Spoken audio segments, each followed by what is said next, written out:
सराफा व्यापारी जरूर ध्यान दें। हमें पता है आपको MCX पर ट्रेडर्स की पोजीशन चाहिए। हमें पता है आपको सोने और चांदी रेशियो की जानकारी चाहिए। हमें पता है आपको मुख्य न्यूज और डेटा का एनालिसिस चाहिए। हमें आपकी जरूरत पता है। क्या आपको हमारा नंबर पता है? कमोडिटी ट्रेडिंग सिर्फ कमोडिटी समाचार के साथ। Investments in securities market are subject to market risks. Read all the related documents carefully before investing. Gold ने शुक्रवार को 89,937 रुपए के लेवल को छूने के साथ नया रिकॉर्ड दर्ज किया। सोना तेजी से नए रिकॉर्ड बनाता जा रहा है और अमेरिकी राष्ट्रपति डोनाल्ड ट्रंप ने टैरिफ वार से जो वार किया है वह गोल्ड की कीमतों के लिए ट्रंप कार्ड साबित हुआ है। आज गुड़ी पाड़वा है और अप्रैल अंत में अक्षय तृतीया है। शादियों का सीजन शुरू होगा। ऐसे में घरेलू बाजार में गोल्ड और ज्वेलरी की खरीद बढ़ेगी। क्या गोल्ड की कीमतों में तेजी और आगे बढ़ेगी? यह नया रिकॉर्ड बना पाएगा? इस पर बात करेंगे कमोडिटी समाचार सिक्योरिटीज के को फाउंडर और रिसर्च हेड अंकित कपूर से। मैं हूं कमल शर्मा। अंकित जी, आपका स्वागत है मोलतोल में। सबसे पहले आपको गुड़ी पाड़वा की अनंत शुभकामनाएं। जी, आपको भी, आप ही को और सभी दर्शकों को गुड़ी पाड़वा की हार्दिक शुभकामनाएं। जी नमस्कार सर। अंकित जी, कमोडिटी एक्सचेंज MCX में गोल्ड जून कॉन्ट्रैक्ट ने बीते शुक्रवार को नया रिकॉर्ड बनाया। कॉमेक्स में यह $3100 के करीब रहा स्पॉट में। तो गोल्ड की इस तेजी के क्या कारण है और यह तेजी कहां तक और खींचेगी? जैसा कि हमने आपसे बात करी थी पहले भी कि ट्रंप के जो जिस तरह से उन्होंने टैरिफ लगाया है ऑटोमोबाइल के ऊपर एकदम से, क्योंकि उनका जो टैरिफ प्लान था वो 2 अप्रैल से था, लेकिन उसके पहले उन्होंने ये टैरिफ प्लान ऑटोमोबाइल्स के ऊपर उन्होंने घोषणा कर दी और ऑटोमोबाइल्स पे जैसे ही घोषणा करी है वैसे ही वापस से गोल्ड ने एक वापस तेजी देखने को मिली है। और इस समय अगर देखा जाए तो $3086 के आसपास ट्रेड करता हुआ दिखा है और जो क्लोजिंग दी है 3084.84 के आसपास दी है।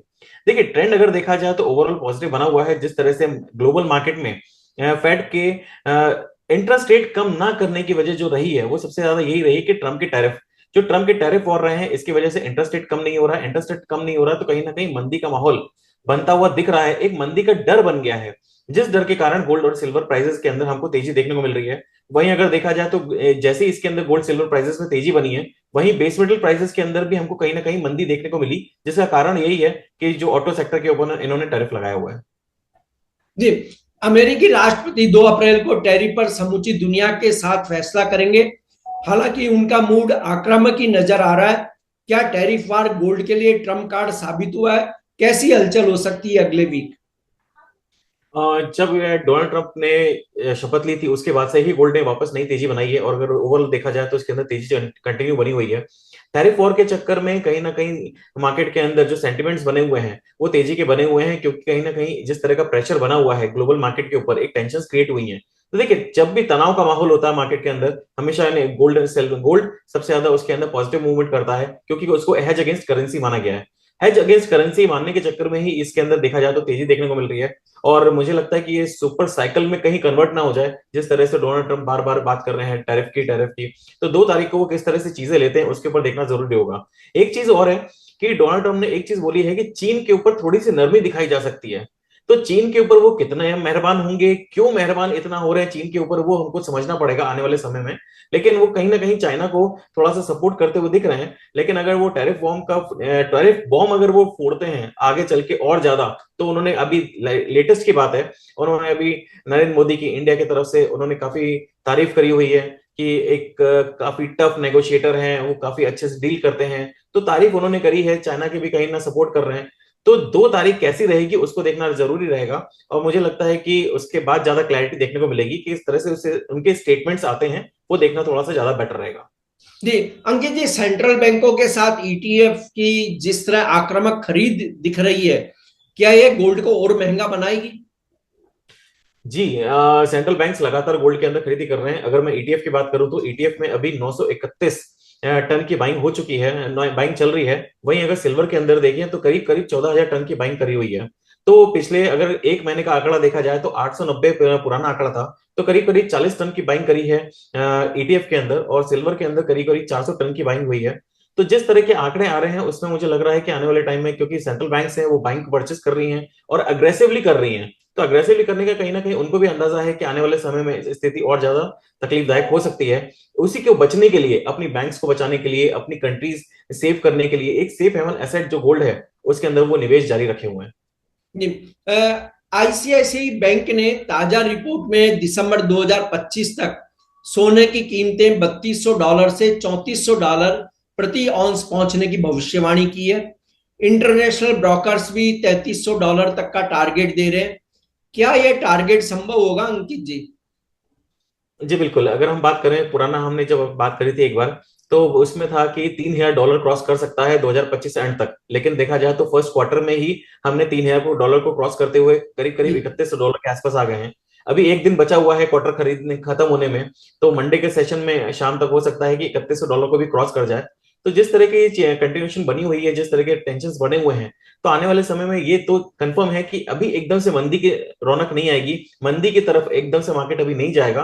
अभी ट्रेडर्स जो मंदी करने की सोच भी रहे हैं उनको अभी थोड़ा सा धैर्य बना के रखना चाहिए और थोड़ा सा सावधानी के साथ में ट्रेड करना चाहिए, क्योंकि ट्रेंड अगर पॉजिटिव है तो उसके अगेंस्ट में ट्रेड करना मुझे लगता है नुकसानदायक है।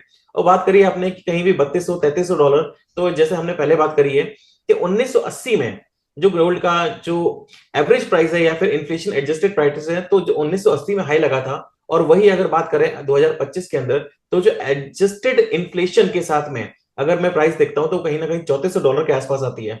अगर वो $3400 के आसपास प्राइस को हम लोग कैलकुलेट करते हैं तो मुझे लगता है कि $3300-3400 आना कोई बहुत बड़ी चीज नहीं है।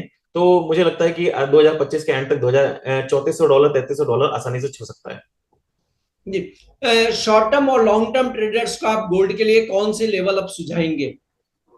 शॉर्ट टर्म ट्रेडर के लिए तो देखिए सबसे पहले तो ये है कि मंडे ओपनिंग कैसी होती है। मंडे कल का दिन है, कल के ओपनिंग में अगर मान के चलिए तेजी में होती है तो मुझे लगता है कि आने वाले टाइम में अभी और तेजी देखने को मिल सकती है।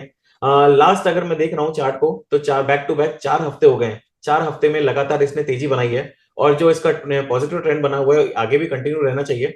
तो अगर ये $3100 के ऊपर अगर नया चलता है तो आने वाले टाइम में $3130 से $3170 तक वापस तेजी देखने को मिल सकती है। इस समय अगर देखा जाए तो 3050 का एक सपोर्ट बना हुआ है, लेकिन मेजर जो सपोर्ट बना हुआ $3000 का साइकोलॉजिकल लेवल बना हुआ है। जी, अंकित जी, एक लास्ट सवाल की चांदी के प्राइस में अब और कितनी स्ट्रेंथ दिखती है?